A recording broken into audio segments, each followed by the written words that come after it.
Man, the master. By the mastery of self, a distinct form of consciousness is evolved, which some would call divine.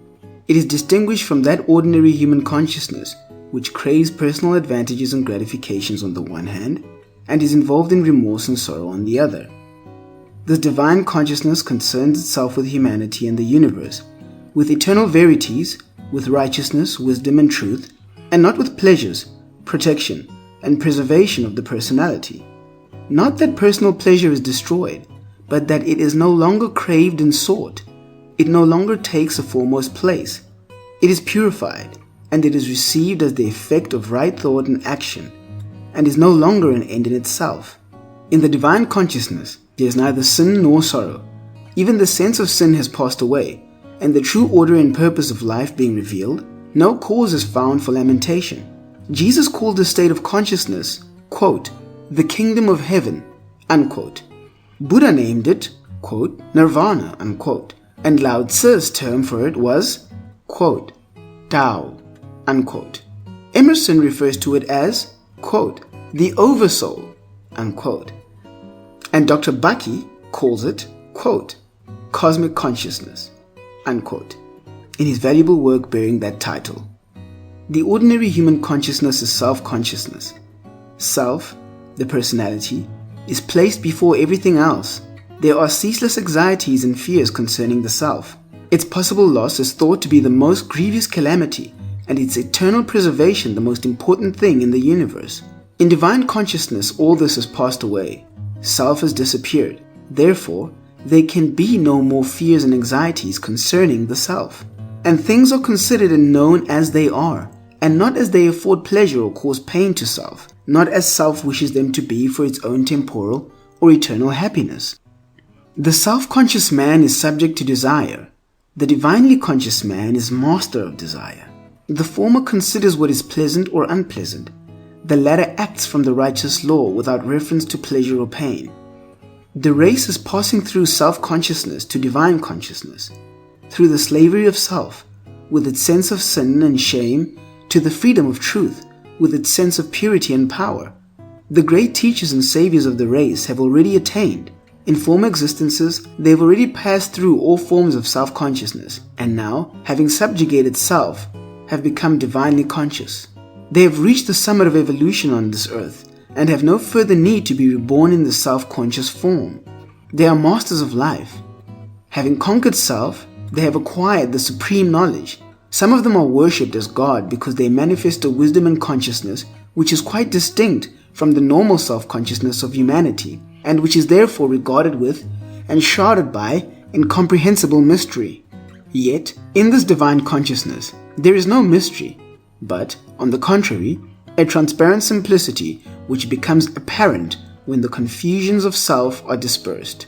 The abiding gentleness, the sublime wisdom, the perfect calm of the great teachers, qualities which appear supernatural when viewed from the self-consciousness state, are seen to be simple and natural when the first glimmering of divine consciousness dawns in the mind. And such divine consciousness does not appear until a high degree of morality is attained by the self-conscious man. Man becomes divinely conscious, divinely wise, divinely gentle and strong, in the measure that he subdues and dominates within those passions by which humanity is subdued and dominated.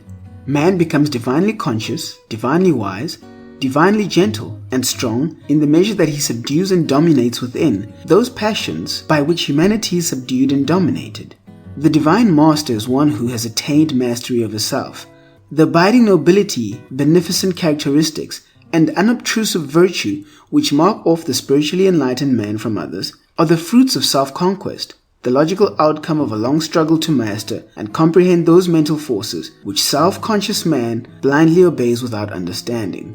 Self-conscious man is a slave to self, obeying self-centered inclinations. He is in submission to his passions and to the sorrows and pains which allegiance to those passions inflict upon him. He is conscious of sin and sorrow, but sees no way out of these conditions, and so he invents theologies which he substitutes for effort, and which, while affording him fitful comfort through uncertain hope, leave him the easy victim of sin and the willing prey of sorrow. Divinely conscious man is the master of self. He obeys truth and not self. He curbs and directs his inclinations, and is conscious of a growing power over sin and sorrow. He sees that there is a way out of these conditions by the path of self-mastery. He needs no theologies to aid him, but exerts himself in right doing, and is gladdened by a sense of victory and increasing purity and power. When his mastery is complete, he has no inclinations but those which accord with truth.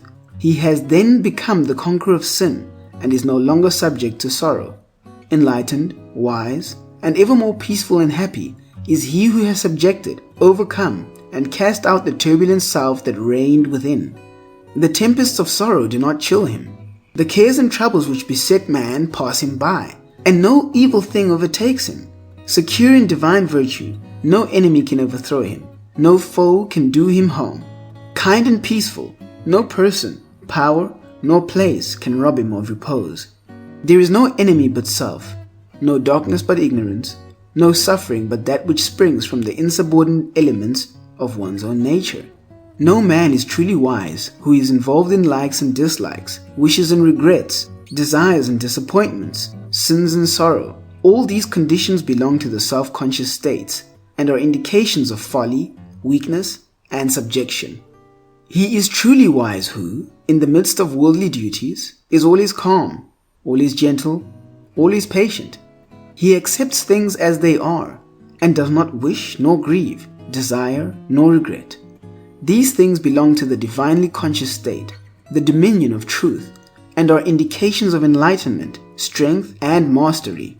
He who does not desire riches, fame, or pleasures, who enjoys what he has, yet does not lament when it is taken from him, he is indeed wise. He who desires riches, fame, and pleasure, who is discontented with what he has, yet laments when it is taken from him, he is indeed foolish. Man is fitted for conquest, but the conquest of territory will not avail. He must resort to the conquest of self. The conquest of territory renders a man a temporal ruler, but the conquest of self makes him an eternal conqueror. Man is destined for mastery, not the mastery of his fellow men by force, but the mastery of his own nature by self-control. The mastery of his fellow men by force is the crown of egotism, but the mastery of self by self-control is the crown of humility. He is man the master, who has shaken off the service of self for the service of truth, who has established himself in the eternal verities. He is crowned, not only with perfect manhood, but with divine wisdom. He has overcome the disturbances of the mind and the shocks of life. He is superior to all circumstances. He is the calm spectator, but no longer the helpless tool of events, no more a sinning, weeping, repenting mortal. He is pure, rejoicing, upright, immortal. He perceives the course of things with a glad and peaceful heart, a divine conqueror, master of life and death.